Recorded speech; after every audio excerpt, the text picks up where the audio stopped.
Welcome back to This Week. Time now to get the views of our political experts, Metro Councilman at Large Jerry Maynard, and syndicated talk show host Steve Gill. Welcome, gentlemen. Nice to see you both. Shirley Sherrod, here we go. This is a story that's an onion you can peel back from the right, the left, the White House messing it up, the right kind of putting stuff out there that didn't exist. Where do you start with a story like this, other than the fact that this woman was really a victim in this story?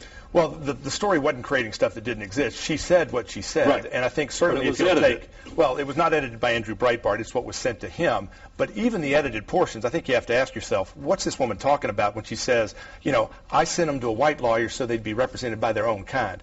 With all due respect to Jerry, I think if he came to me as a lawyer and I said, I'm going to send you down to one of your kind, I don't think anybody'd question whether that was a racist statement on my part, whether I was talking about what I did 24 years ago or now. But the bigger story is how the folks at the NAACP reacted to it. When she was telling this story of racism, they weren't appalled, they weren't disgusted, they were laughing, nodding and going along with it. That was before she got to the story of redemption. That's the real story. Well, I think that Steve doesn't have the facts straight. Here's what really happened. She was telling a story of her own redemption. She was telling the story of her own evolution from how she grew up in the South, the segregated South. Her father was killed, how that had a scarring effect on her. There was a cross burn in her yard when she went to college. And she was saying how at that time when a white family farmer came in that she had racist undertones and how she was going to serve them. But the moral of the story was she was able to overcome it and to show that, you know what, this is not about white, black, Hispanic. This is about people and about helping people. And the reason why the video that appeared on Fox News and other blogs was because it distorted her story. Her complete story was, look where I came from, that if I can overcome my racial tendencies, if I can overcome my fears, then America can overcome it. And look what happens when we decide not to look at your race, but rather look at the person and say, I will help you regardless of your race. That's why the story is so important. That's why, like you said, the story is so comprehensive. I hope you learn from this. But the rest of the story is the folks in that NAACP meeting who had just decried the Tea Party crowd for being racist, who, by the way, have not condemned the Black Panther Party with their leadership saying, let's kill white cracker babies and let's kill white people.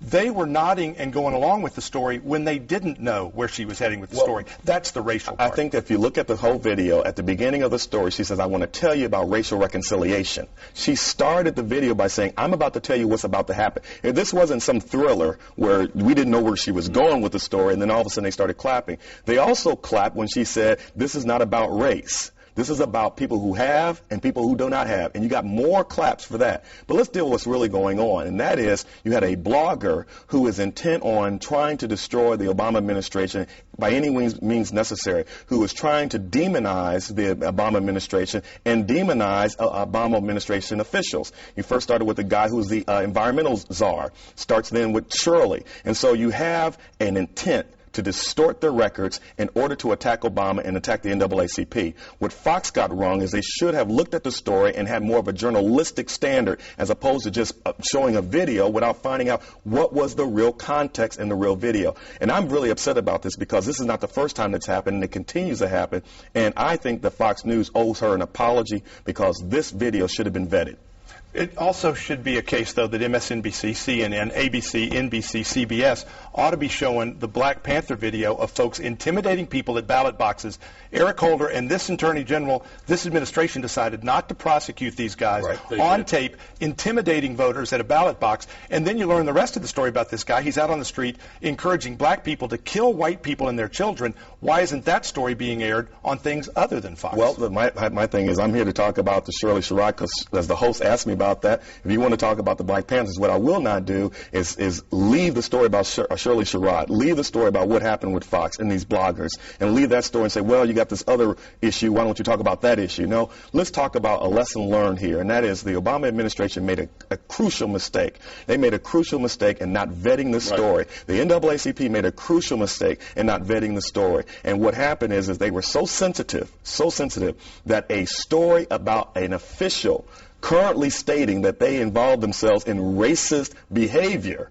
That's what the real story is, because the Fox News broadcast of the video, it said, and I saw it, and I Googled it before I came on here, that an Obama administrative official engages in racist behavior. Not that she did something 24 years ago when she was working for a nonprofit. So the Obama administration made the crucial mistake by reacting to a story that did not exist. Jerry, if you're going to condemn racism, you got to condemn it whether it's the Black Panther Party or whether it's this case. Let's condemn the Tea Party. The Tea Party is not done what they were accused of. If you want to talk about vetted videos. Oh, my God. Have you seen some of the signs? The claims of the N-word being hurled at black members of Congress, there were cameras everywhere. Nobody's been able to produce any evidence whatsoever other than the lies of the congressman who said, somebody said it with the videotape. Lewis is a liar.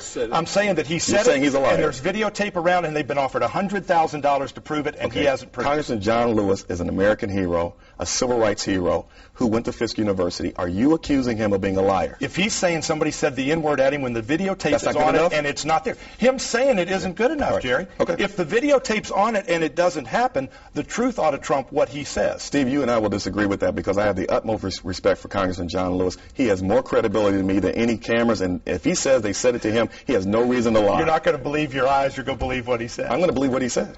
Steve Gill, Jerry Maynard, appreciate very much your insight. Stay with us. We'll be right back after this.